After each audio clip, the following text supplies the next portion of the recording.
Speaking of the actual case, Mhm. you want to do the damn thing? Yeah, let's do it. Let's fucking go.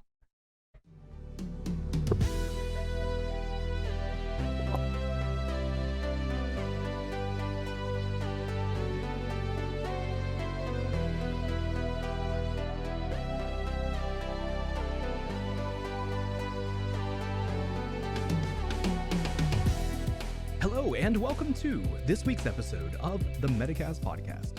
That is the podcast that explores itself, explores ourselves, and explores the self in general. My name is Ty. I'm going to be one of your co-hosts.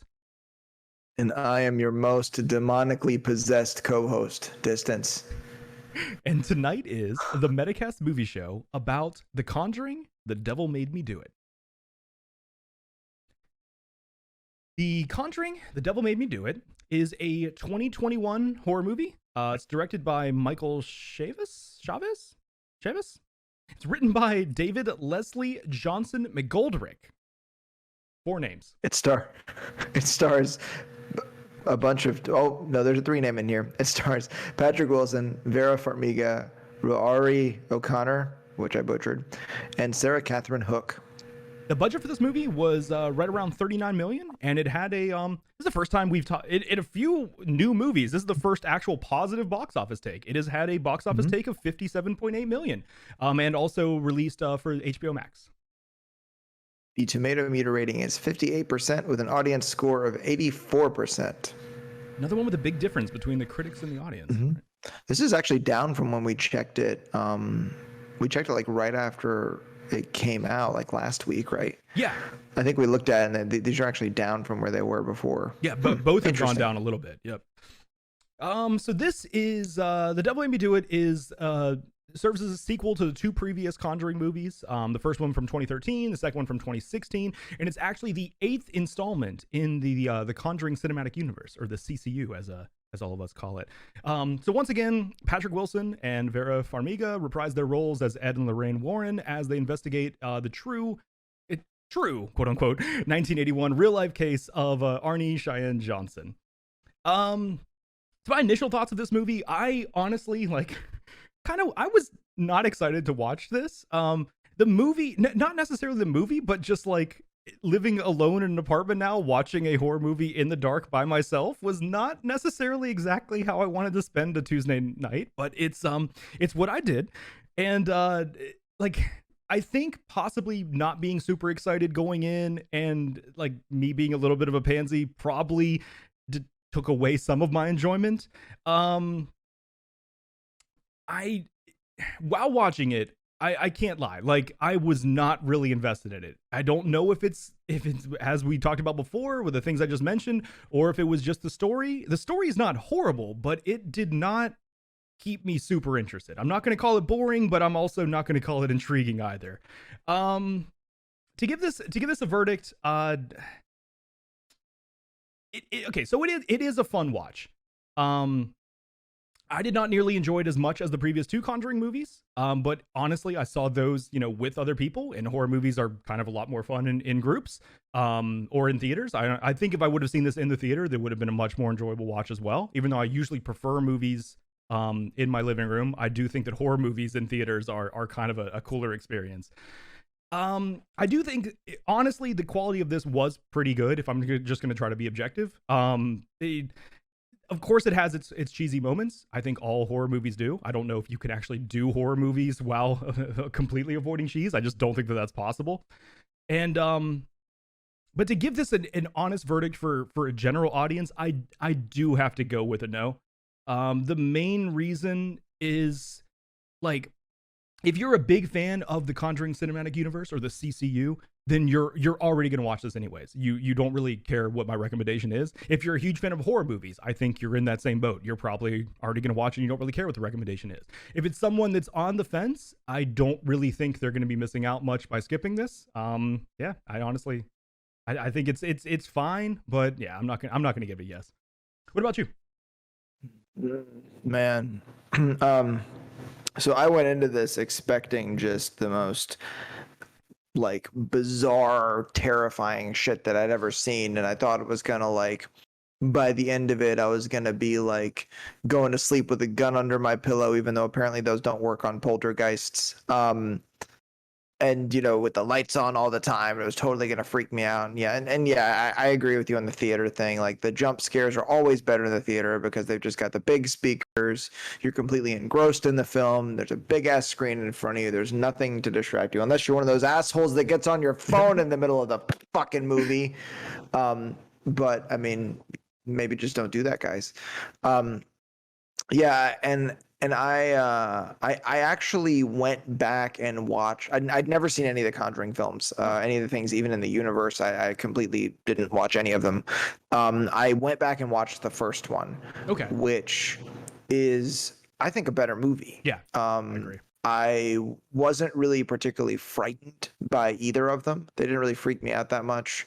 The first one's pretty freaky, especially with the clap game thing. Yeah.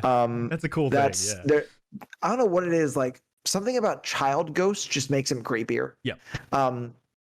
But this is not about the first one. This is about the third. And, this movie just seems like a cheap sequel to me. That's really what I felt like I was watching. I felt like it was just a movie capitalizing on a franchise. And that's exactly what's going to happen. That they won't stop making Fast and the Furious movies. Maybe they won't stop making Conjuring movies either. And eventually they're going to have to say not based on a true story so they can keep making them. And Ed and Lorraine are only in so many actual cases, right? Yeah. They're going to run out of real cases after a while. And I mean, based is extremely loose in this case also. But it's, I just, I agree with the cheese. There's just something, without spoiling it, you don't have the kind of, what's the word? The kind of terror, I guess, that you have in other films. You don't have this completely terrifying antagonist. It's really just disappointing in almost every way to me. It was shot well. There were some cool angles, some cool shots. Some of the stuff that they did camera wise was interesting. They did some really cool tight shots really well. The lighting was fantastic. They did great lighting in all the right ways to get that emotional response from the audience that they wanted. I think the sound work was really good too. Oh yeah, agreed. Yeah, and that's one thing that I think is killer, no pun intended,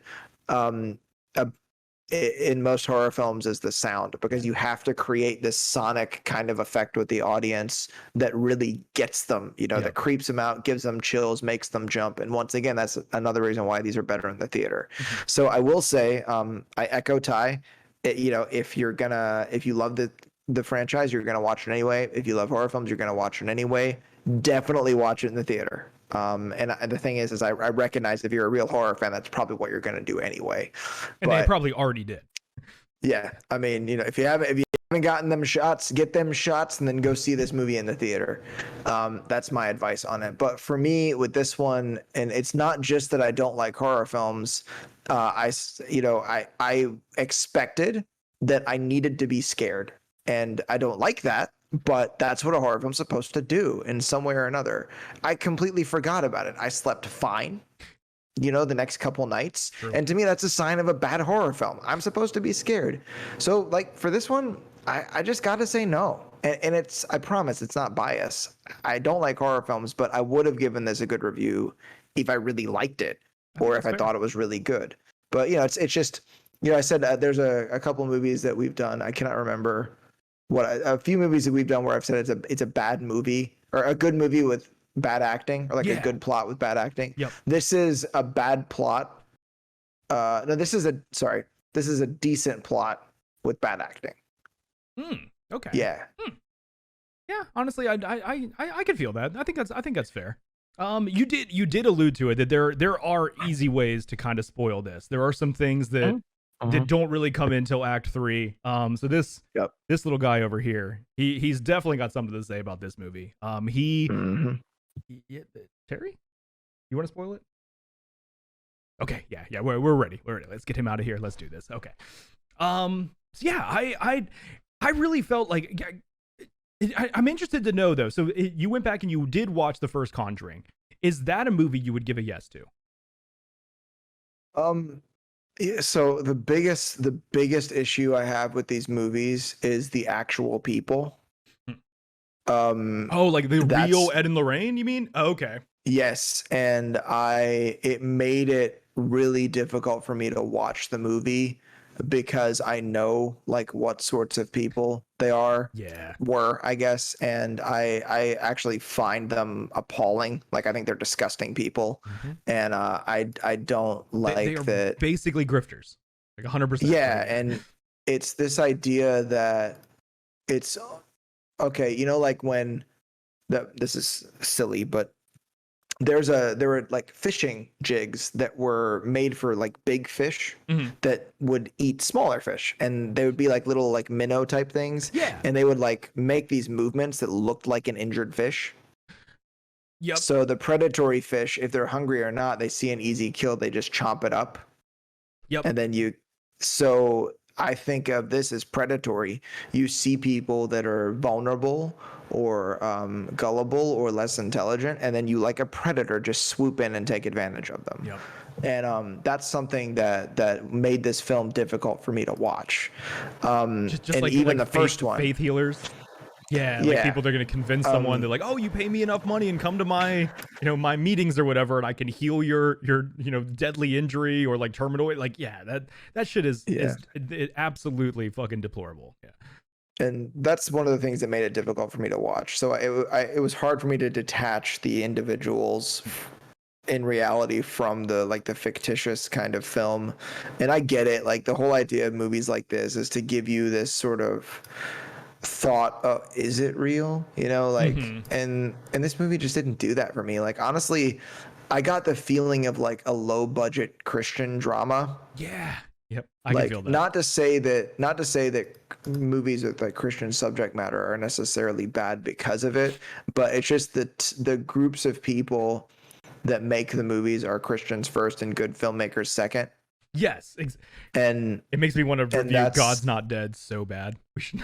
yeah, like that movie, for Yeah. instance. And that acting is terrible. And a fun fact, actually, I have played the theme song from that movie in a church band. Oh, that's kind of it. Oh, I remember. Yeah, I remember when you were playing your church music. Yeah, that's kind of interesting. Yeah, they were was it Newsboys, I believe was the name of the group. I cannot remember. That sounds Um right. that's another thing, like and we can get to that stuff later, but for me, barring the reality of the people, I thought the first movie was much better. They Hmm. the important thing I think in horror films is camera angles Yeah. and getting the shot in a way that makes it the most eerie, and using a lens that frames the shot in a way that creates that sort of fear response in you. Yep. And like when they're doing the hide and seek thing in the first one, and she says second clap, and you see those like weird gray looking hands come out of the wardrobe and clap, it's like, oh, like that shit freaked me out. Yes. I love And that kind of stuff where it's not a jump scare, it's something slow on screen that gives you that uneasy feeling. That is so much right, better than just a startling yeah. like jump scare to me. Yeah. And I was disappointed by the jump scares. And I mean, jump scares are fun. I Yeah. mean, to me, it's like how a jump scare feels the way that it feels after getting off of a roller coaster. And I think Yeah. that's why people like I, getting those. But the ones I in think this I think movie, I they're a didn't jump. necessary evil. Yeah. Yeah, and I didn't jump a single time. This movie And didn't do it for me at all. yeah, I don't know if I did. Not once. Okay, I do remember once in the third, the like actually talking about the third. I do remember the one scene where he was like mopping the floor at the like mental institution he was at, and all of a sudden that like I don't even know what it's supposed to be. It's not the witch. It's not the poltergeist. Like something appears behind him and kind of grabs him. Like that made me jump a little bit. But it was like I think it was just it's always the contrast of like we were talking about with the sound design, bringing the dynamic range. Like all of a sudden is like everything from total silence. There's like a sharp string hit or some loud hit at the same time as something on screen abruptly changing. Like can't help but jump a little bit. Like but yeah, I mean I'm just trying to rationalize me from And being scared. but it just doesn't. It just didn't do it for me, man. It's like Yeah. I mean the whole thing with like the how a jump scare works is that the audience already knows what to expect. Yeah. there's this sort of suspense, and you once again use the sound design to create the suspense that, oh, it's about to happen, but it doesn't. And then you just do that enough times where the audience is conditioned now, and then you do the sound thing to make it seem like there's going to be one, and then there's not, and then immediately after that, dead silence, boom, jump scare. Like, that's how that works, and they just didn't do a good job of it in this film. I agree. You know, I consider this film kind of and I should have said this in the should you watch section, but I considered it more of like a spooky drama. Yeah. It wasn't really. It didn't like have a enough biopic horror kind for of me. thing. Yeah. And honestly, like, from the trailer, I went in expecting, like with Cruella, I wanted darker. I really I wanted scarier. I wanted I like the horror movies where almost like the narrative falls away and it's just fucking chaos. Like, one of my favorite horror movies ever is Event Horizon. It's not that the story goes away in that. Yes. But yeah, like, I love when shit all of a sudden there's stuff that just doesn't make sense. Or another one I really love. It's got its cheese. But have you ever seen 1408 with Cusack? Yeah. That's another one I love, where there's just like the moments that make you question, like, what am I watching? Like, is this part real? Like, that's the kind of shit that I really like with horrors. And this entire movie was, like you're saying, a lot more like a drama. Yeah. I want to have the question in my head of what kind of person made this. Like, what kinds of people participated in this film? Like, these people are sick. Like, that's kind of what I want to get, like, from a horror film. You know, that's where I want to go with it. And there's just a lot of, like, some of the horror film cheese, for instance, you know, when oh my God. Artie, right? Yeah. When Artie, after he does the whole thing, oh, take me. Well, here's the thing that's fucking weird that I don't get, that they do a lot in horror films, that just is a part of the film, but it kind of is weird. Like, why does this evil creature from the depths of hell start its reign of terror by spilling some Fruit Loops? Well, that was a rat, right? Wasn't there like a rat in the box that scampered away? That, like, is that what happened? If I remember correctly in that scene, that he was like looking over at it and it moved by itself, but then there was a rat eating it that ran out of the box. But I mean, that still could have been influenced by, you know. Well, it might have been one of the many moments that I disengaged from the film. Yeah, that happened. Yeah, it definitely happened to me. So going back to what you said, like, wondering what kind of people made this, like, yeah, I completely agree. That is exactly what I want from a horror movie. I want it to be super fucked up, super dark. I want, like, the weird moments that come out of nowhere that make me question my own sanity watching it. Like, that is, it makes me wonder, like, the two examples that I gave. I mean, 1408 was the newest out of the two. I mean, you know, Event Horizon was a 90s movie. I think 1408 was like early 2000s. It makes me, I don't remember a good horror movie that has done that for me in the past, like, decade. It may, like, with how safe the whole movie industry has gotten, it's like, I don't know if any major motion picture studios are willing to take that risk and do shit like that anymore. I can't think of any, like, really, like, other than, you know, the most good horror movies end up being, like, kind of small, you know, almost like passion projects, or kind of like at least somewhat, I don't want to say amateur, but, you know, but not from, like, you don't normally see the major studios putting out something that's super, like, hard R rated, lots of gore, lots of violence, lots of weird psychological parts. Like, it seems like the movie industry as a whole has just gotten a little bit too safe for that. Yeah, I agree. I mean, I think that, it's almost like, I hope this isn't a weird thing to say. It seems like it makes sense to me. It's almost like anime has replaced that.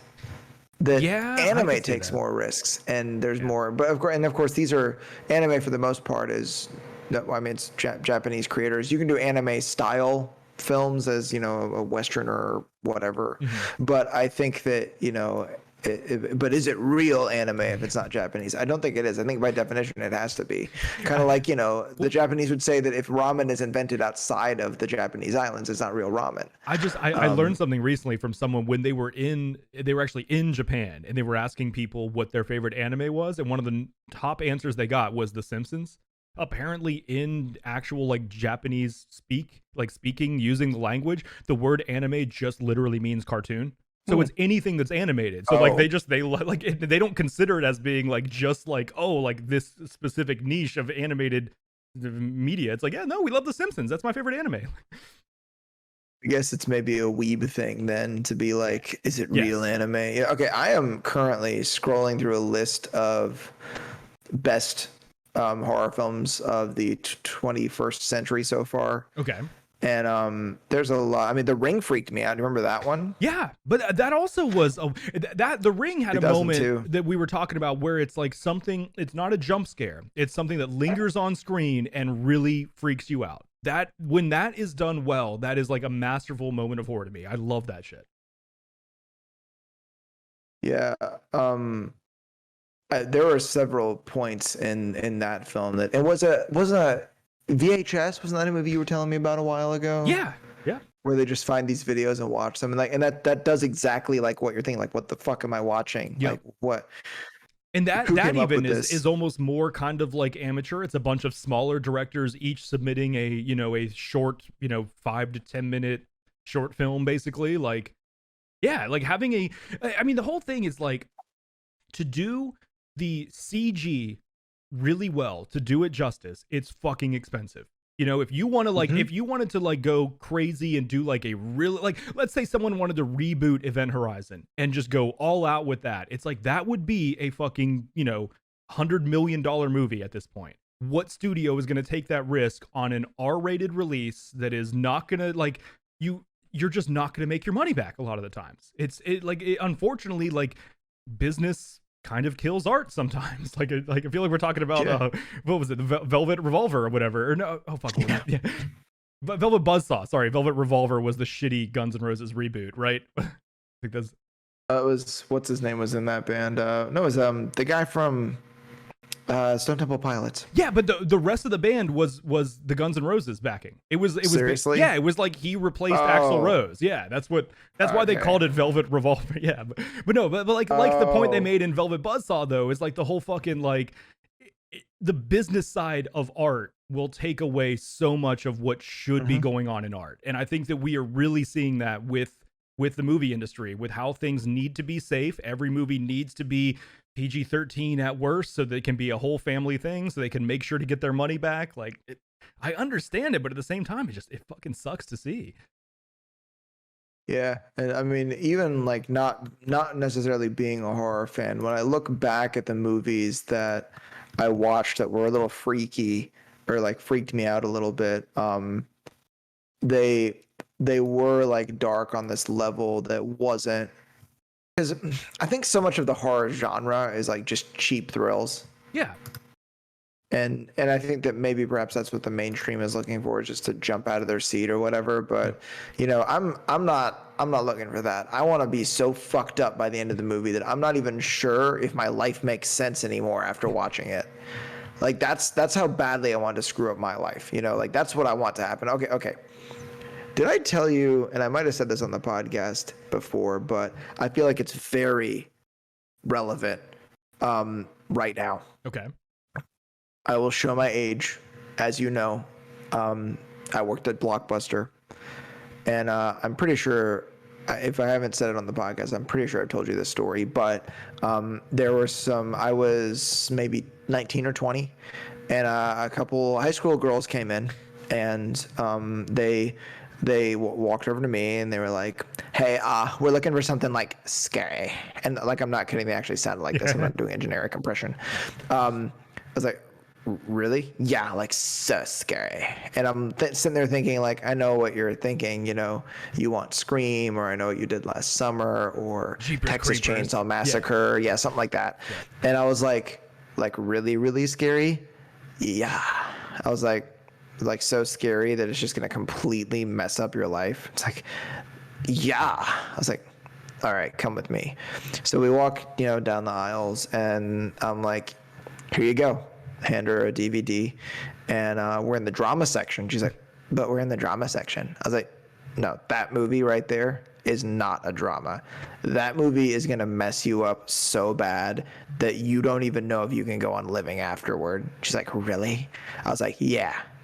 Requiem for a Dream is one of the scariest movies you'll ever see. And you scarred them with the ass to ass scene so bad.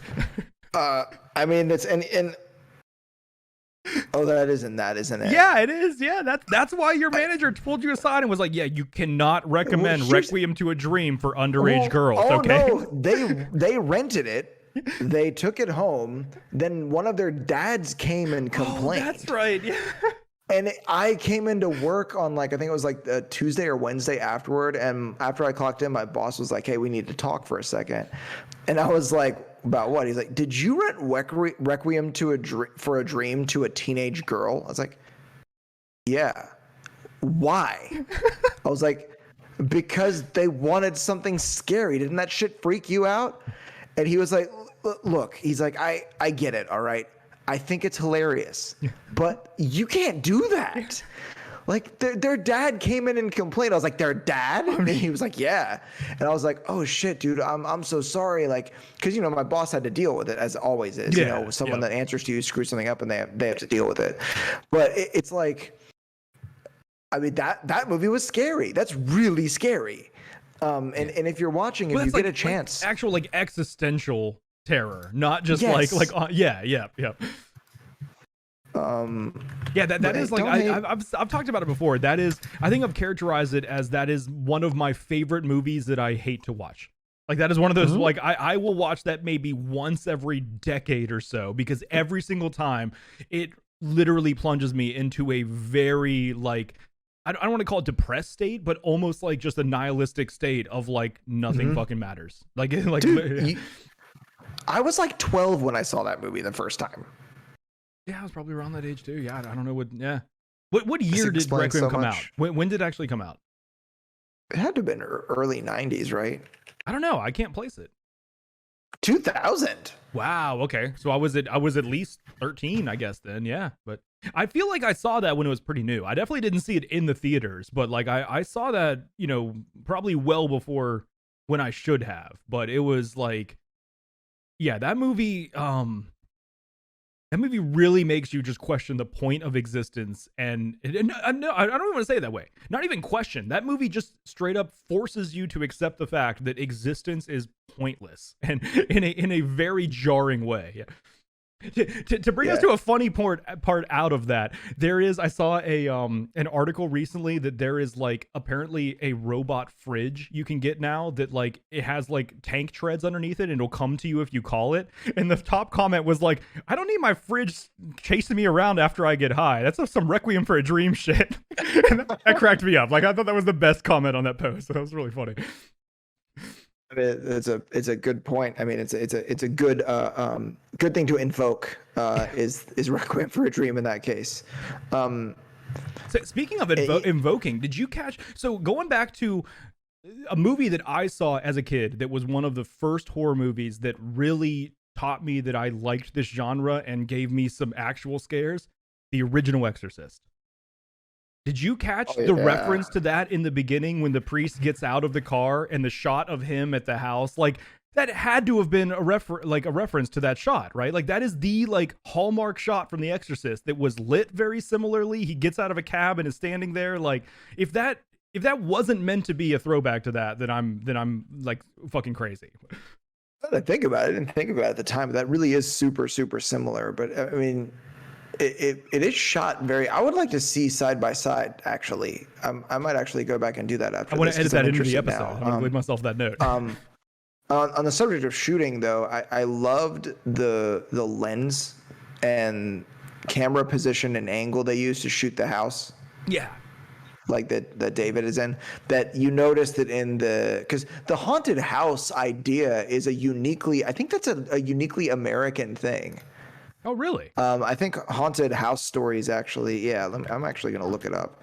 But that's an important part of a horror film is that the structure that they inhabit needs to have this, you have to have like this hulking kind of encroaching like view of the structure. Yeah. And it kind of gives that sort of towering like perspective that this house almost looks like a menacing like castle, you know, that's used to keep intruders out, you know. Like we've talked about some things in other movies that like almost makes it a character. It's not just the environment. It's also like it's now a character that's part of the action that's going on. Yeah. Wait, hold on. It's British, I believe. Yeah, let's see. History of the Haunted House. It looks like it in 1802 an article was written. Interesting. Huh. I would not expect it to be that old. That's kind of cool. Yeah. There's a snippet in here. I just read that it originated in London. But I think that there were I want to say there were like abandoned like plantation homes and stuff that people started to tell like ghost stories about them because of the history of the places in the US.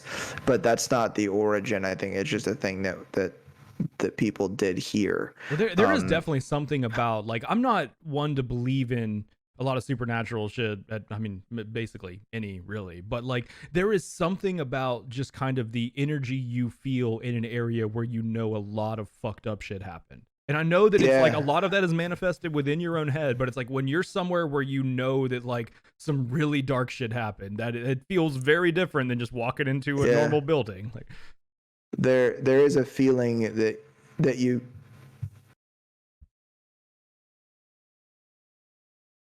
What happened? Are you all right? Oh my God. What just happened? Oh my God. Okay, I thought you were doing that.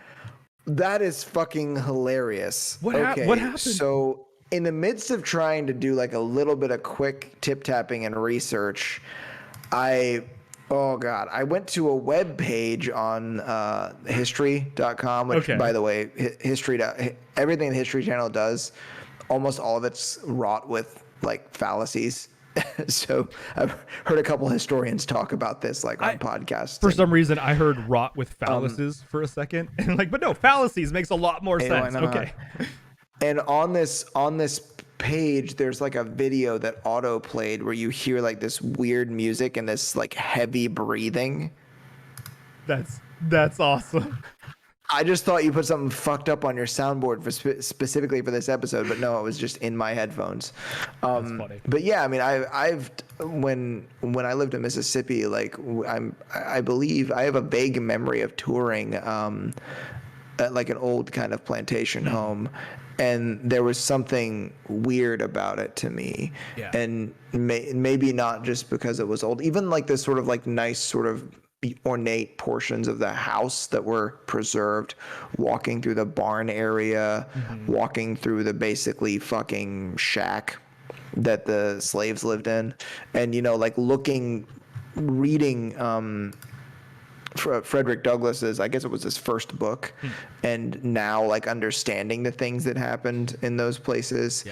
It's no wonder that there was a strange feling that you got, because when I was in elementary school down there, like we didn't just brush on what happened.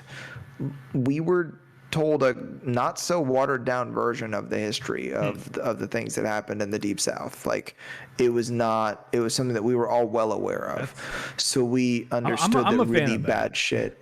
Yeah. No, I'm sorry, not a fan of what happened. Let me clarify that.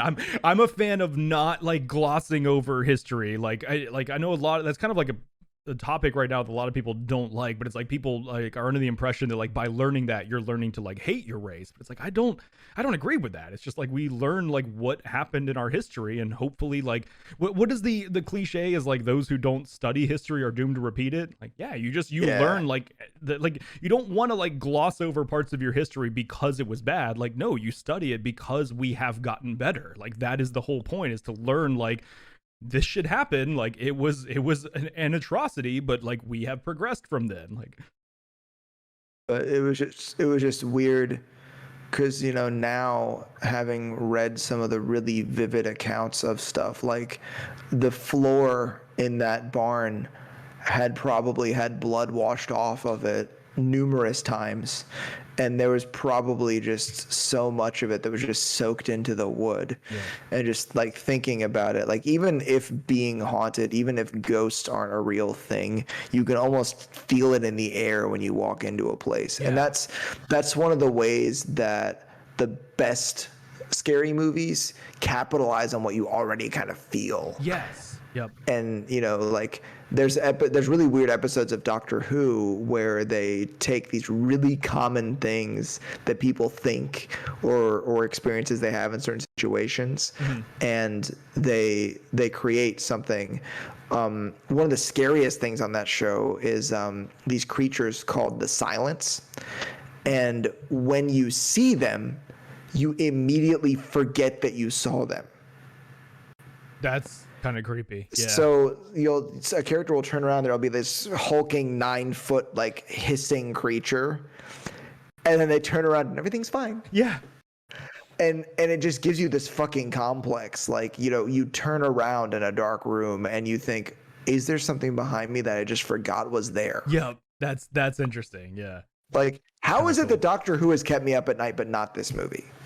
I mean, I would say because they have to be too safe. I really think that I think that there's a problem with the movie industry and where it's gotten, that like hopefully we will see some changes over the next few years as the landscape of movie viewing is changing.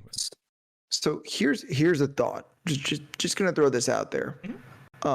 Because of who Ed and Lorraine Warren were, it seems like a lot of people from the faith community might be interested in these films. Do you think that has anything to do with them playing it safe a little bit? Maybe. I honestly, I don't know. I mean, like for me, I think it all comes down to money. It like, yes, in the regards of like, there are a ton of people running numbers like, oh, well, this percentage of the population will probably see it if we do this. This percentage of the population will probably avoid it if we do. Like, I think it literally is just a bunch of people running numbers that they have to turn a profit, or at least, have to try their hardest to. And that's probably part of the calculation. Yes, I would definitely, I would think so. We started to get to something earlier where you were talking about like you worded it as like, why would this super powerful demon need to start its rampage as like it infecting a Fruit Loops box or whatever it was. But like I had a very similar line in my notes where the scene where we see Arnie walking down the road after he had just stabbed what was the dude's name? Alan. Well, at least Alan was his name in real life. I forget if they use the same name in the movie. But either way, like he's like stumbling kind of out of it. Like, why does this super powerful demon need to inhabit a body and then can't really use it properly? Or was he just putting him in this like slight train? You know what? Like, it seems weird to me that it's like, it's like, all right. It seemed like a strict upgrade earlier when the demon left the 8-year-old kid's body to get into Arnie's body. That's like, oh shit, you are now physically stronger, physically bigger. Like, that's just going to be better in this physical plane. But then why are you not able to use it to its full extent in some scenes, and others, like, you seem to be able to use it beyond its extent and make it levitate? Like, it just seemed like I didn't understand the point of that, unless the point was to get Arnie caught for that. Like, and it according to like the lore of the movie, basically at that point Arnie should have not been possessed any longer, right? Like, didn't the demon like kind of move on to somewhere else basically, or kind of leave him, or was dormant? Like, yeah, just a lot of the like what was supposed to be happening just did not seem consistent to me, I guess. Yeah, and I think that a lot of it, the inconsistencies, I think, were just to get certain types of shots and give certain types of feelings or visuals that would seem a little spookier to the audience. But yeah, I don't really understand like the point of taking over a person's body because you don't have one of your own, and then just essentially fucking with them a little bit, making them see crazy shit. Like if what you're really trying to do, and the regardless of the actual like theology involved, because I think there's a lot of very what's the word, very like misleading kind of ideas or interpretations of what a demon is, like based on scripture, like scriptural references to it, especially in the West. And when I say the West, I just mean America. People make fun of American Christians probably more than any other Christians anywhere. Not to say that everybody, I'm not saying that every Christian in the United States is like a televangelist, like lunatic that's, rolling around on the floor speaking gibberish. However, I've seen that. I've been there for it. I actually went to a charismatic church for a period of time. But yeah, like this whole idea that that there's these beings that don't have bodies that need to inhabit another body in order to wreak havoc on the world, that what they want to do is destroy every part of creation in the most vicious way possible. Like, you're not going to do that by screwing with somebody, making them see scary shit. Yeah. You're not going to do that by killing one dude and getting caught. It's like, yeah, you do that by like I mean, take a page from Nyarlathotep, like from Lovecraft. Like you would want to basically be the Antichrist, right? You would want to rise to some major position of power and then be able to wreak as much havoc as possible. Not just like, all right, I'm gonna stab this one landlord to death in a part of Connecticut and then get my host caught and sent into prison. Like, yeah, that seems really inconsequential. I mean, but maybe are we dealing with like the reject demons? Are they just the ones that like they're like, really fuck ups that don't understand what they're doing, and like luckily we're not dealing with the higher tier, I guess? Have you ever heard of the book The Screw Tape Letters by C.S. Lewis? I have not. So he actually, the band, the deathcore band Acacia Strain. Yeah. They have a song. It might be the name of an album actually. Also Wormwood. Yeah, that's a good song. It's a reference to that book. Okay. So you start the book out, and because a lot of people don't know, in addition to Chronicles of Narnia, C.S. Lewis was a Christian apologist. So he's someone that tries to make a logical appeal for religious ideas, and in this case, Christian ideas. Screwtape Letters isn't an apologetic work. He's not trying to appeal to anything. Okay. It is Uncle Screwtape writing letters to his nephew Wormwood. Okay. But who Uncle Screwtape is a demon, and he is discussing with young Wormwood how best to turn humans away from their creator. But the way that C.S. Lewis writes this book, the way that the letters are written, you have this weird feeling like, man, this really does seem like he just found some letters. That's cool. Yeah. It's really spooky. And even for someone that doesn't believe any of it, that doesn't have a belief in at least this type of supernatural stuff, like it still kind of weirds you out a little bit. But yeah, I recommend it. I mean, you might not really get anything out of it. I mean, I didn't necessarily get anything out of it. I just wanted to read it to see what it was about. And it really is spooky. Like, it's eerie shit. That's an interesting concept to me. I like, I mean, I talk, I actually just brought him up a minute ago, but I know that he's a debated topic right now because apparently he was very racist. I recognize that, but I love a lot of Lovecraft's work, and a lot of it is that kind of stuff where he would write letters back and forth from people, and it's like you're not reading a story, you're reading like letters sent back and forth from two people that tell this story, and that is like, it paints a really neat picture. Like, yeah, that sounds like what you're talking about, where it makes you think of hold on, so this person wrote this in this year, and then this other person received it here, and yeah, it's way cooler than just reading this story with dialogue and narration back and forth. Yeah, it's a cool way to tell a story. I 100% agree. And and it's funny that Lovecraft happens to be one of the people that's done work like that as we're talking about that subject, because Lovecraft is, basically a horror writer, or was a horror writer, I guess. But, like there's just a lot of stuff about the reality of these people that bothered me very much, that I do not know if it was this one or the first one, but there's a mention by Ed that the demon tends to go after the person who's the most psychologically fragile or compromised. Yes, of course they do, because then that way you can rely on someone's neurosis or existing mental illness to try to create this impression that they've been possessed by a demon instead of being ill. Yeah.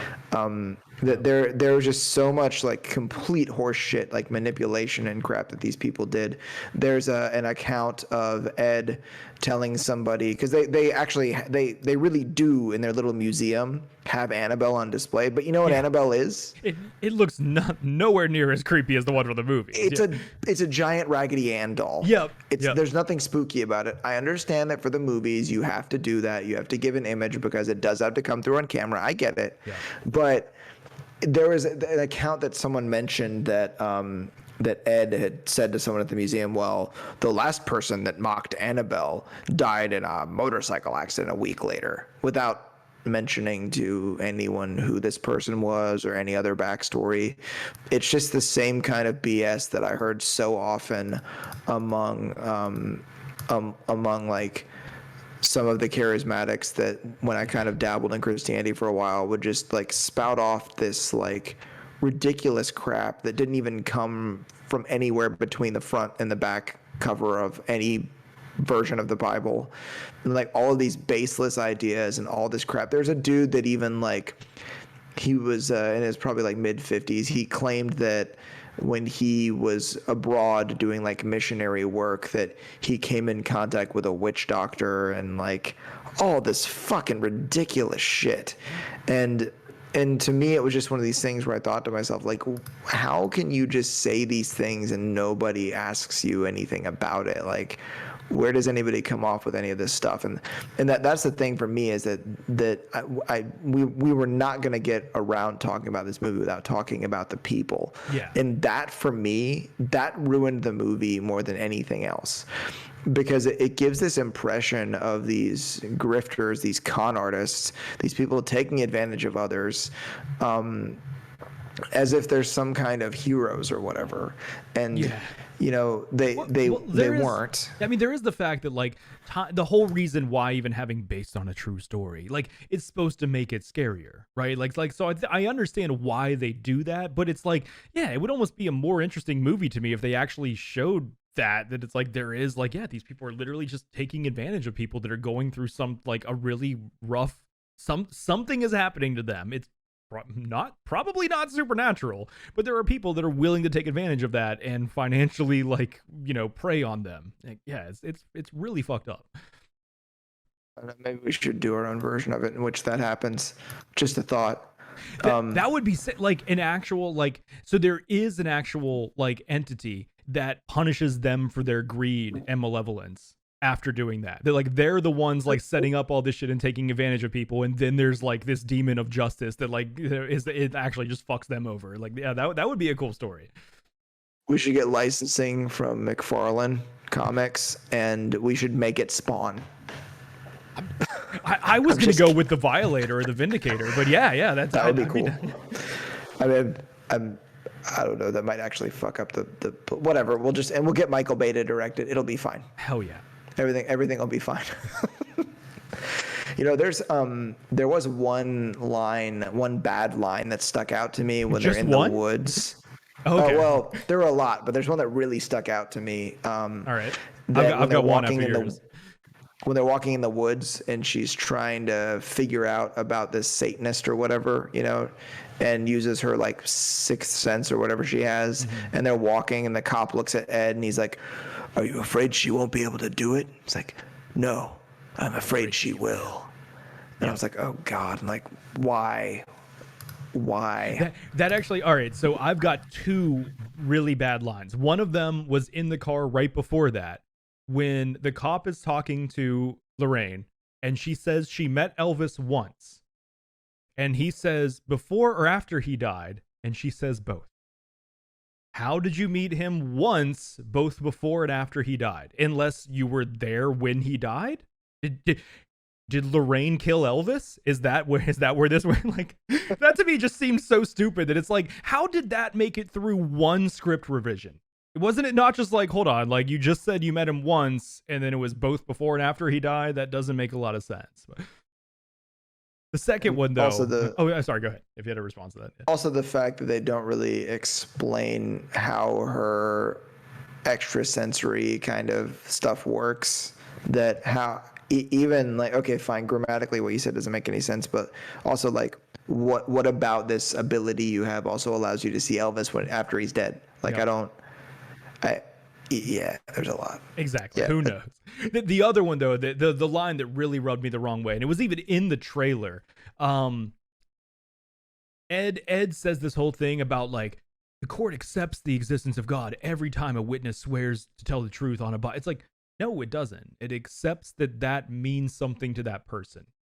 Like you are allowed in a court to swear on whatever book is holy to you. It is not accepting the existence of God. It is accepting that like this person believes that something will hold them accountable if they lie. Like it is never once accepting that like, oh, God will strike you down if you lie. Like, no.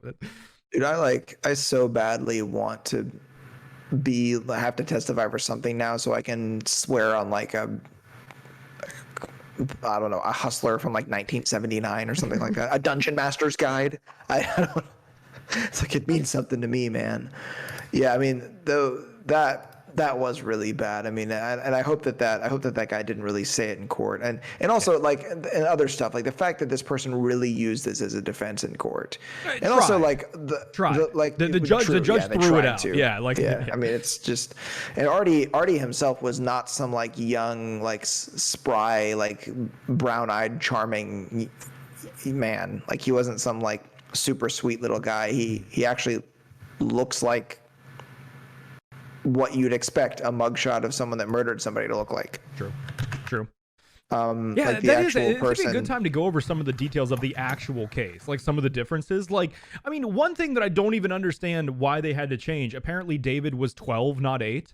Why call him an 8-year-old? Is it just creepier when it's a younger kid? Like, if it was a 12-year-old, it would have, to me, done the same thing. Like, 8-year-olds are cuter and less annoying. In my opinion, kids get less annoying. Well, I guess there is some change to that graph. Like there's peaks and valleys. Like, yeah, you're right. It's not linear. Yeah, you're definitely right. 8 is you're 100% right, because like isn't 7 or 8 when most developmental psychologists will say that kids actually learn the difference between right and wrong, and that's when kids will start to behave a lot better, and then as they approach the teens, then they start to be little assholes again. But like, there is a time where kids like they get out of like the terrible like toddler, saga, and then they start to learn like, oh shit, what I'm doing is actually not right, and then they start to behave better. I don't know the literature, but yeah, that sounds about right, somewhere in there. But yeah, so apparently young David, though, that was 12, not 8, when they were helping clean up the house that Arnie and Debbie were supposed to be moving into, he said he encountered an old man while helping clean up the property. They did bring in a Catholic priest to bless the house, which is another grift in my opinion. And then the real Warrens, they did actually oversee 3 exorcisms on young David. It is true that during one of those, apparently Arnie did the whole like take me instead thing. And then a few days later, Arnie did start to act strangely, apparently. And then the actual like day of the killing, Alan and Arnie and Debbie went out to a bar, drank pretty heavily. They had like lunch or whatever there. They came back to the house they were living in, and I guess like Alan was pretty drunk, and he kind of grabbed Debbie's 9-year-old cousin and refused to let her go. And they ended up getting into a fight where Arnie was, arguing with him. He eventually convinced her to let him go, convinced him to let her go. And then I guess the reports say that he began to growl like an animal and then stabbed him multiple times. Like, it was not at all like they showed in the movie of it. Like, it was not set up at all like that. But then, yeah, it was actually, in fact, the first murder in the history of Brookfield, Connecticut. They did try the not guilty due to demonic possession plea, but that was immediately rejected by the judge, saying that there's no way that will happen in a court of law because there's just no evidence. You can't actually you can't debate that with what needs to happen in a court of law. So instead, they claimed self-defense. And it turns out that Arnie was then convicted of first-degree manslaughter and received 10 to 20 years as a sentence, but he only served 5 years for good behavior. Apparently, he was like a model inmate. So that's the truth of what happened, not what we saw in the actual film here. Model inmate, and I don't know if you actually. I listened to some of the actual audio recording of the quote exorcism of David. Yeah. And the mother is just not very convincing at all. She's like, you get out of my son. You get out of my son. Get out of my son, sweetie. I mean, demon. So I mean, I'm exaggerating a little bit, but it's just not convincing. Like that, it doesn't sound like she's really convinced that there's really anything that needs to be done. And there's a lot of speculation that David was mentally unstable, and I think that one of the family members filed a lawsuit against the Warrens later. I think really? I read somewhere. I don't have that information in front of me. Huh. But let's see. What was Glatzel? Wasn't that their last name? Yeah. I don't ask me how to spell that, but yeah, I think that's right. Oh, it's in the notes. Glatzel.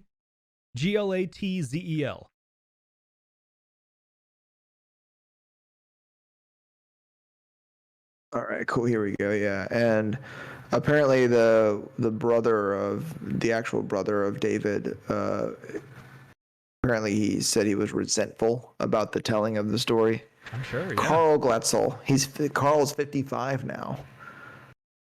Yeah, I've got an article here in front of me about the what happened to David Glatzel and his family, why they disagree about what happened in The Conjuring 3. Yeah, I mean, I'm sure that it would be really weird to be part of a true story that then gets this kind of treatment for a film, that everything is exaggerated, everything is changed. That'd be really strange. The movie Pain and Gain with Mark Wahlberg. Yeah. That's a story like that too. That actually happened with an actual person, and the guy that actually was kidnapped by them. Mm-hmm. That story's totally different, and he seemed very upset about the telling of it. And David, apparently he had hallucinations and delusions as a young boy. Huh. And instead of getting him help, it was just I do not understand, at a time where we understand the why of so many things, that we have methods of observing and understanding more, that people still blame mental health issues on demons. Well, you say we, as I mean, you are correct that there's a consensus in society that many of us understand, but there are still a lot of people that would believe one over the other. Even though this is 30 years after that, I mean, half the stuff that when I'm in just normal conversation, when a subject comes up and a coworker says, "Oh, you're super smart," I'm like, "This is from elementary school science class." Yeah. I just remember what I learned when I was 9. I don't sorry, did I say 9? I meant 12 or 8. I mean, but belief is a strong thing though, man. There are, that's true. I mean, case in point, there are people that don't believe actual, just understood scientific. There are people that exist that think the world is flat. We have known that we've known that the world is round for thousands of years. There are still people that, but we say we because there is a consensus in society, but there are the pockets of people that do not refuse to understand. I'm not going to say do not understand.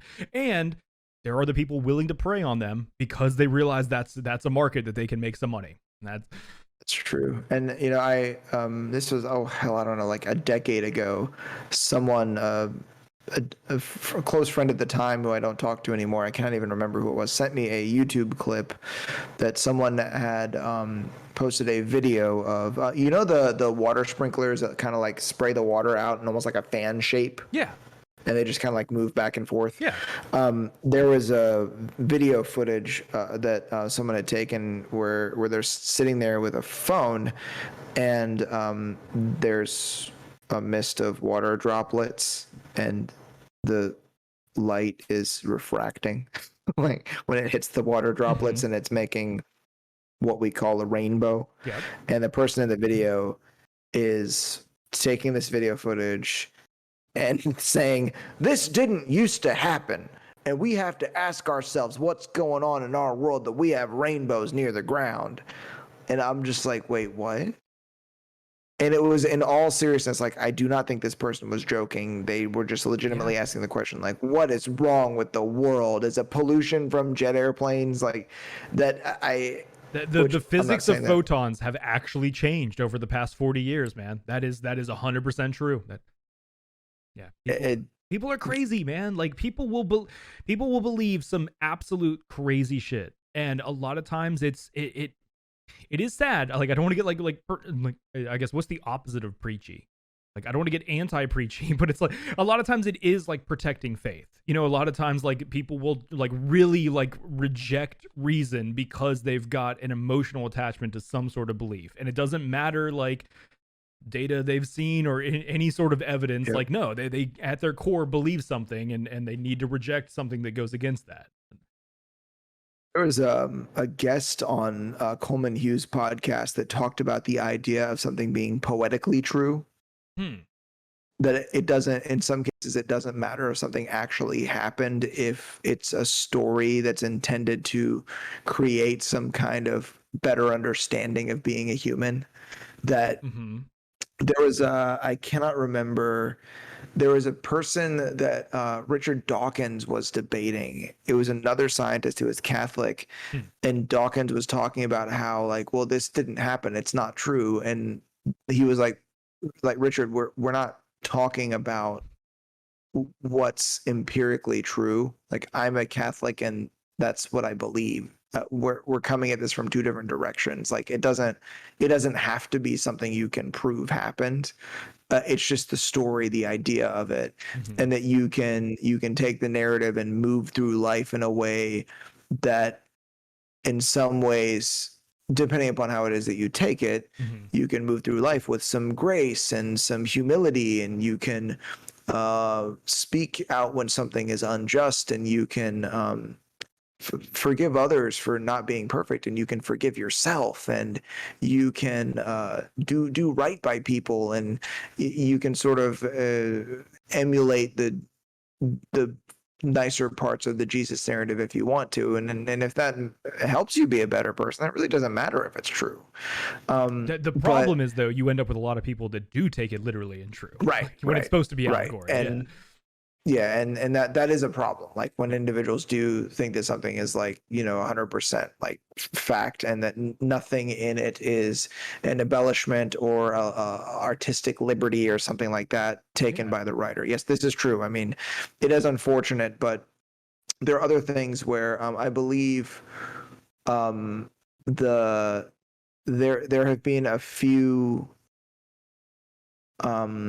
I cannot remember the situation, but there have been a few situations that were sort of blown up in coverage on the media and different types of media, that where it's actually been proven that certain events didn't occur. Yeah. But some of the things that are said have a kind of poetic sort of lesson you can learn from them. Yeah.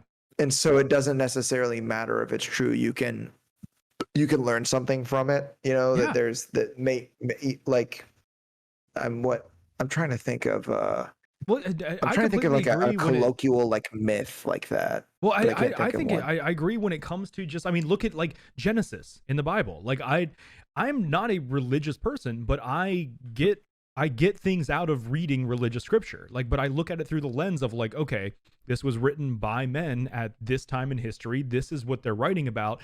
You can also take the complete opposite from that though, and get from that like, oh, the world is 4,000 years old, and this is, like they're like that's where there's a problem, where it's like at a certain point, it's like, no, this is allegory. You're completely missing the point if that's what you take from it. But and And here I was trying to think of one. This is a good one. The one that like a lot of people aren't like necessarily emotionally attached to. Did George Washington really chop down the cherry tree? Who knows? Did his dad really ask him if it happened?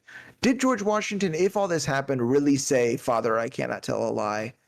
No. Yeah. But poetically, the truth is that it's best to take responsibility Yes. when you do something wrong or fucked up, Yep. like, but more than likely I'm willing to bet a whole lot of money. There's no way to prove beyond the shadow of a doubt, but I'm willing to bet if there was a way, that never happened.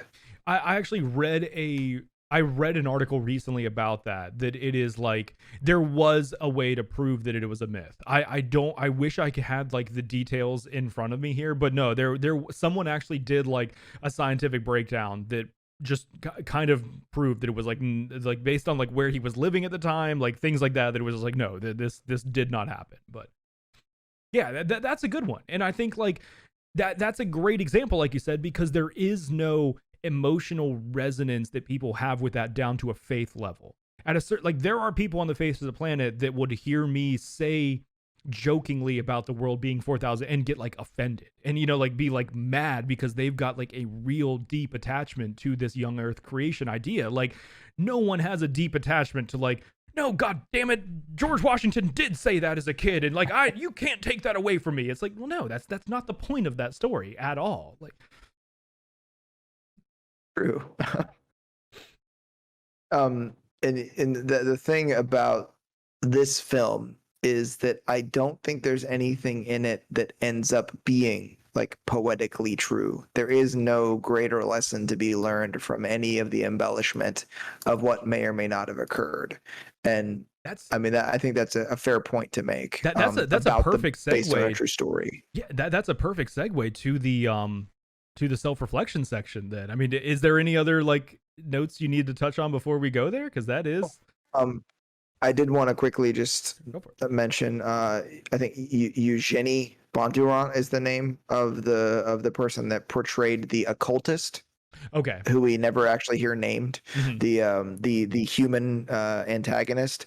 The one thing I just wanted to note is that I absolutely love the way that she acted, and I'm sure was directed to move on camera in this predatory, like very slow, very stable way. Yeah. Her shoulders are never anything off of parallel to the ground as she's moving.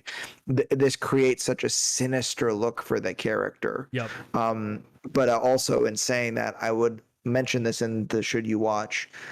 That is a major problem I have with the movie, is that this antagonist is not that threatening. It's still a person, when it is some creature that like normal implements can't work on, that all the people that have trained to fight with their hands and knives and guns and nunchucks or whatever, there's nothing to do with it.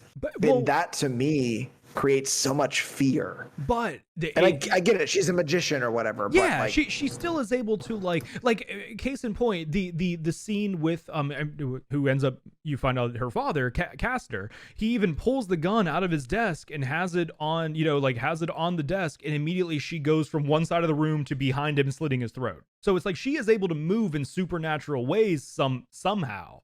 But you are right, though, that it is definitely much less menacing when it is a flesh and blood human, right, not like some sort of like, ethereal entity. Yeah. But I mean, they made her very scary, very sinister. She did a great job. I think that was an important role in the film. And regardless of the nature of the character or how it is that the character was written in, I think her acting was probably the only work in the movie that I looked at and I thought, man, wow, Yeah, I didn't notice it until you pointed out, like with the shoulders. But yeah, that is like, it honestly, like, I mean, it's not a great comparison because one is like 9 feet tall and actually very intimidating, and the other is a smaller woman. But it reminded me very much of how like Mr. X walks in Resident Evil 2, where he is just like this big lumbering, like he's always there coming towards you, never fast, but like literally, yeah, shoulders are never moving, just kind of this force that is always there. Like, yeah, there's something intimidating about that. It's kind of cool. Yeah. And on the subject of Resident Evil, which is a video game, if you're watching us on YouTube, check out some of Ty's other content. He also streams a video game called Escape from Tarkov, which is pretty cool. Hey, thanks, yeah. And check out his show, Wholesome Tarkov, with his wicked old mom that on the first episode calls him a pussy. She does call me a pussy, but that's like, okay. So that is actually it's the best clickbait. It's the best clickbait. That is the perfect segue into self-reflection, though, because honestly, the biggest thing that I learned from this movie is I am a bit of a pussy. Mom was right. I mean, it is like you are 100% right that like this movie did not keep me up at night. I was able to go to bed right afterwards and sleep like a baby, but while watching it, there were points where it was like, I want my hall light on. Like, because I was alone in my apartment, it was like there were certain parts where it was like I did learn that, like, and now like I am someone who I spend a good amount of time surrounding myself with darker media. Like literally, like we talked about a little while ago. Okay, so here's a peer into the reality of me. I like to go to sleep with someone reading me a story. A lot of people use like the sleep stories on YouTube and maybe like different apps that do that. I go to a YouTube channel called Horror Babble, and I have people read me Lovecraft stories. That's how I fall asleep. So I'm very often like that is literally like those are my sleep stories. I love to watch true crime stuff about like really dark cases of murder and shit like that. I love watching YouTube videos that, you know, delve into like the creepy stuff around the internet and stuff. Like I am very often surrounded by like some pretty dark shit. Even with all of that, there were some moments during this movie where I was like, yeah, I'm gonna turn my kitchen light on just because I don't like that being dark back there. So yeah, I'm a bit of a pussy. Mom had it right the whole time. Dude, if you see a therapist, please start with that. Which part? I think the whole monologue. Yes, that's an important thing. Just the dark nap time horror stories. Like that's wow. Yeah, but I mean, you know, if you are, I am. This movie didn't, but tons of horror films in the past have kept me up at night, and you know, I've had difficulties. You know, just when I saw it, I told you about this. A friend of mine, she kind of made me go see it with her. I was riding a bicycle, a road bike, out in like the countryside, like kind of on the just outside the outskirts of town where there's no streetlights, and the headlight on my bicycle died. Yeah, and this was like 2 days after I saw it, and every time I saw something move, I thought there was a mutant clown in the fucking bushes coming to kill me. So, I mean, lots of horror films freak me out. This one did not. But I had a really good idea after watching it. I wanted to go around and just leave red balloons in random places for people. Like, I really thought like the few weeks after that movie was popular, that would have freaked a lot of people out. That shit would have made it on social media for sure. That probably would have blown up. I'm sad you didn't do that. Like, instead, I wish right now you were coming clean that the red balloon person was you. Like, imagine if on that road after your headlight died, you actually just saw like a red balloon floating somewhere. Like, would that not have just actually freaked you out? Oh yeah, that would have spooked the shit out of me, honestly, very much so, because that film would have been fresh in my mind, and my initial knee jerk would be freaked out, and then I might laugh about it, but then it would be one of those laughs that trailed off into like, you know, like the terror of not knowing. Yeah, there's actually, you know what? I know we're in the self-reflection section here, but I did want to mention one thing. Sure, go for it. Have you noticed that in horror films, when a character is lying down, that the scary way to sit up is to bend at the waist and yes. and like straighten your torso? Well, no one gets up like that. It's always like the inhuman movements that are just like, do you get up that? The look on your face is like, hold on, am I not supposed to get up like that? But I mean, this explains a lot of, well, it was a fun night. Gotta go. Yeah. Wait, what is it? I'm pretty sure you're a vampire. Wait, So what? what you learned about yourself is you get up in a very strange way, apparently. Apparently the way I get up is spooky. Yeah, as my body's kind of gotten weaker, I don't as much, but I really did quite often get up that way. But not with that weird like dead look on my face that you see in horror films. But like the thing, at least the reflection part for me, it wasn't really anything that introspective. It just kind of delved up in me, just because of the reality of the people involved, particularly Ed and Lorraine Warren. It just made me think of what kind of disdain I really have for manipulating and taking advantage of people. And that, when you are intelligent, when you are capable, it is your responsibility, your duty as a member of a group, a civilization, a family, a community, to be there to use your abilities to help people and to try to lift up the people around you. And this idea that there are people that see others, see the weaker individuals, and do this thing that can only be defined as predatory, and take advantage of them in whatever way possible. And many of these individuals, and I've known them over the years, will blame this on the other people's stupidity. Well, it's because they're idiots. Like, oh, okay, that's why. So because somebody is, because I mean, I've said this before and I'll say it a few more times. I'm at the point in my life now where I'm starting to recognize that many parts of intelligence are not earned. There's a lot of parts of being an intelligent person that I think are genetic.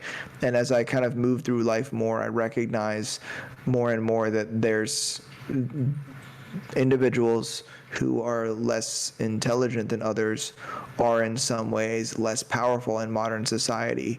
And when the threat is not existential, when the threat is someone who will threaten your well-being by manipulating you, then it is a responsibility of the more intelligent individuals to defend others from being taken advantage of, instead of being the ones to take advantage. And that just kind of, it woke up this sort of real hate, and I mean the word hate in the most real sense of the word. It is a real hate for that kind of manipulation, and that the individuals themselves, every time I heard the lines that came out of their mouths, I thought about the reality of the situation and thought, I wonder if they really let this crap come out of their mouths. Especially, when you're talking about literally when the lawyer is telling you that the prosecutor's going for the death penalty. This kid's life is riding on this. At that point, it's beyond just milking money out of people. It is literally it's fucking deplorable. Yeah, it's horrible. And I hate that my self-reflection had to be so filled with rage, but I feel it's justified. I can't, and it just made me think to myself that and I'm not a genius in any shape, form, or fashion. There's tons of people smarter than me, and I've met plenty of them. But there are some that are less intelligent and more vulnerable. And it made me realize I need to watch out for this. I need to watch out for these people, and I need to help. I can't, if I see something like this, I can't abide in it. I can't let people con and manipulate others in this way. And I think that that's true for everyone. We can't let that's great. We can't let this type of cruelty just pass by. If you see something, say something. Yeah, don't just let this shit happen. I do think this is a moment where you can interject yourself into situations where you're not really a part of and just fucking help people, because there are I don't want to yes, there is sometimes being less intelligent, quote unquote, but I think a lot of it is just being gullible, being at a point or just being at a point of weakness where you are willing to believe certain things that maybe you would not like. There's just that, like you're talking about. It's the analogy with the fishing lure was fucking great. That it is like it may not always be lower intelligence, may not always be gullible, but is just some sort of injury in some way where someone is displaying a weakness that someone else is going to prey upon. And that is where, like, I do, like you're saying, I think it's our duty to protect those that are being preyed upon. Yeah. Ooh, sorry for such a long-winded self-reflection, but hey. No, that was good. That was great. That shit pissed me off, bro. It pissed me off. Oof. All right. I was wondering what kind of self-reflection we could get out of this movie, because like you were saying before, like this is not a movie that really lends it to being like, oh, here's the super cerebral part, you know. So like, you know, I'm glad that we like that you actually did get something pretty serious and pretty positive out of like And the reality is that it wasn't the film itself by itself that did it, but it did have a part in it. You know, it was, you know, but still, I mean, if I hadn't watched the movie, I wouldn't have known about the thing or had any interest in the thing to find out about the real thing, and then wouldn't have come to that conclusion. Yeah. Oh yeah. Well, on a lighter note, movie crush. This is one where I know I think we say this every fucking episode, but this to me was a no-brainer. I wonder if we picked the same one. This was very obvious to me. Who do you want to go first? I feel like I choose way too often. I really, because you've expressed that the pick, because I can't see an obvious one in this movie at all. Really? So I the anticipation is killing me. Like I really want to hear yours. Okay. To me, the incredibly obvious pick was Debbie. I think, like, dude, what flaws did that character have?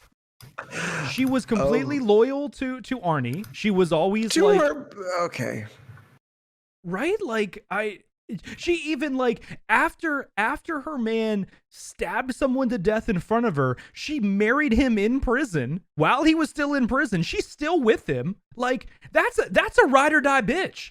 That is like thing I said about protecting vulnerable people. Maybe. I mean, you know, I understand this is mainly in jest, but yeah. As far as the character goes in the movie, though, there were like that was a pretty one-dimensional character to me that did not really show any flaws. She was always like, yeah. I understand the reality of the situation is different than what was portrayed on screen, but like trying to like just be in the headspace of the movie, it was like that character was literally like always kind of just the positive, like something in a situation. Like, I guess the opposite of manic would be depressed. So Debbie's like a depressed pixie girl. That's I think I just found my type. All right, what I really learned about myself is I need a depressed pixie. No. But it's, you know, it's almost like a manic pixie girl role, but it's not exactly the same as like it's not the actual archetype, but she does seem like a character that's just sort of there to contribute to the arc of other characters and what's happening with them. Yeah. And those characters are male, which is yet another part of the manic pixie girl archetype. Not saying I think the manic pixie girl archetype is a good thing. I kind of dislike it when I see it in movies, but yeah, I mean, looking at the character Debbie, she seems like she'd be a pretty cool girlfriend. Yeah. Yeah. So what was your pick then? If it wasn't Debbie, it was the occultist, wasn't it? She really did it for you. Well, yeah. You see, I'm attracted to strong people, and being that I'm on the straight sort of side of the spectrum, I tend to be more attracted to strong women, and I mean, the occultist was pretty badass. So I mean, it really sucks that if we really tied the knot, that she'd probably like cut my heart out and use it in some weird arcane ritual to summon Baal or Beelzebub from one of the rings of hell. But hey, she'd be a lot of fun all the way up until there, and I could just marvel at what a badass cat she was. Was that So, actually yeah, your it's- pick? Did I nail it? Oh yeah, it's the occultist, man. That's my crush. Oh I mean, they're my just god. and you know, like I'll tell you what, man. Like I've done the predatory women before. I've dated a few, and let me tell you, man, I can't get enough of those. But yeah, you nailed it, buddy. I can't believe I actually guessed that. That is All fucking joking aside, awesome. that was my pick. That's awesome. That's awesome. And I didn't figure it out until I talked about how well the character was doing. I didn't actually even know who my movie crush was. And when I talked about the character, I was like, you know what? That's it. I mean, that's honestly like, there's a lot of picks, a lot of characters in this movie that I just could not pick. Like, I mean, for instance, like Ed and Lorraine are both just way off the list because of a lot of the shit we've talked about. Like, yeah, for me, that's why I said it was obvious, was because like there were so many characters that really sucked, and there was one that was just kind of flat as like, oh, this character's been nothing but positive, basically. Like, yeah. I mean, I did expect, like, it is crazy that the reality of the situation is like she did actually marry him in prison, stuck with him. Like, that is like, Debbie, I mean, good on you. They're still together, like I said. Like, that's real. Based on the very strange real scenario that occurred, there seemed to be quite a lot of gray area there. Yeah. So yeah, I mean, hey man, mad props, Debbie. Yeah. I don't know very many people that stick with anybody that long. Exactly. Yeah, I need a girlfriend that will stick with me after I stab someone to death in front of her. Like, that is on my like must-have list. I probably should not say that. Can we hold on. I didn't mean that in that way. I mean, I need someone that is very loyal. I think that's what I was going for. Loyalty. Yeah, it was a metaphor. It was a metaphor. Yeah, like a metaphorical stabbing is what. Yeah, exactly. Yeah. For another thing, a metaphor for something different. Yeah, like stabbing with the ice pick of justice or truth. That's like, yeah. Let's can we get to favorite line so I can sound like less of a psychopath here? Well, okay, it was a metaphor for I got this for like when, for the first time, your girlfriend walks in and she sees you sitting at your computer with your dorky headset on, and you have and you're talking to somebody like Mr. like video game soldier guy, and then she doesn't walk out and leave you after she sees you in the Call of Duty headset thing. There you go. That is exactly what I was going for. Thank you for that. Yeah. There's knives in Call of Duty, or yeah. There you go. That's what he meant. And if you don't get it, then he's too smart for you or something. Yeah. Thank you. See, this is why you're the co-host. You take my jumbled, incoherent, psychopathic, murderous sounding thoughts and turn them into something positive. Yeah, that's perfect. That is exactly what I was going for. Explain. I explain it. Yeah. Translate. Yeah. Accurately. Yeah. You speak Thai. Jack yes. talk Thai? Jack talk Thai very well. Sorry. If you get that reference, please comment that below. That would be perfect. But let's get into favorite line. What was I went first for movie crush, so I want to know your favorite line. My favorite line highlights something I've talked about before, which is a phrase at the end of a line that happens in movies a lot, and I don't know why writers still put it in there. And I can't even remember who the line is by. Honestly, I don't even remember what character it was. This is wrong, and you know it. Yep. That's so your favorite line was actually like basically your least favorite. It was your favorite because of how bad it was. My favorite line was the worst line, because I feel like in the sea of awful lines in this movie, there is this one little gem shining in the midst that you just have to pick out and then realize it's not a gem at all. It's just a piece of glass, and you also just cut yourself on it. Okay, so I'm gonna cheat here and I'm gonna give both of mine, because in the sea of shitty lines, there was one gem that really stood out to me, and it was my joke pick, my funny line. I've got chicken shit on my hands. I actually liked that. Yeah, that was a good line. I thought that one was good. It might have been the only really, really good one in the entire film. Maybe. So that was my joke line. Now, my real favorite line is over the top cheesy, but it is, in my opinion, it was a good line. I think like one or two more script revisions and it would have actually been a much better line, but I gotta deliver what was on the page.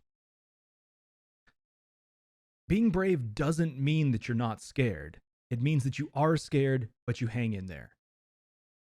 That's like, it's not written well enough, but it is good advice. Like, too many people do think that like bravery is like, oh, well, that person's not scared. It's like, well, no, the truth is like bravery is just like, you recognize your fear, you contain it, you push it down, and you push through that. Like, that's, I think that like, the line wasn't great, but the idea behind the line I really liked. Yeah, it's a piece of valuable wisdom that is poorly worded in that case, but the wisdom is still there. Well, and it made me feel a little better about myself too, because like as the movie went on, I realized like I'm brave. Even though I was scared and I needed to turn my kitchen light on and my hall light on, I hung in there. All right, I'm got brave. Through it. You didn't leave your apartment and let those ghosts chase you out, because there's like 3 of them. I actually talked to one in your bathroom when I was there last time. She's a little weird. She's the one that makes those weird creakly noises at night in the corner of your bedroom. Yeah, she's nice though. She's cool. Yeah, she's pretty cool. I hear bug spray works on them. Yeah, they don't like the bug spray. Yeah. Oh my god! Speaking of like, label, I keep getting those, like, I don't know what they're called. They're not millipedes or centipedes, but they're the like. They have the like 2 really long tentacles, and they kind of look like a millipede. They're it's a subset. I think they're house centipedes. House centipede. Yeah, look it up. Yep, that is them. Is that it? I keep getting them a lot. I'm worried that she has something to do with those. Yeah. She might. They're predatory insects, and they will eat other insects, but they're also creepy and crawly. So there's that. Yeah. Are they?